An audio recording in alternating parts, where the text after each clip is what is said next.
How to find user ID on June's Journey step by step. Welcome back to another tutorial from Crazy Gamer.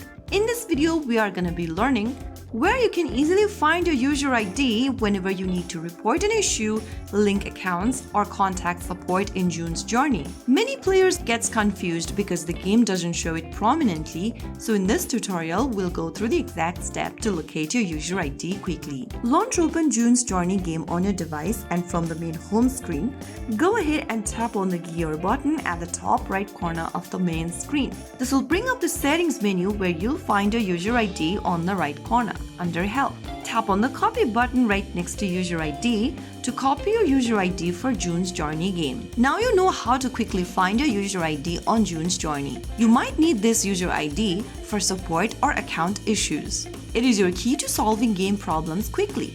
If you found the video helpful, don't forget to like, share, and subscribe to our channel. I will be back again in the next episode. Thanks for watching.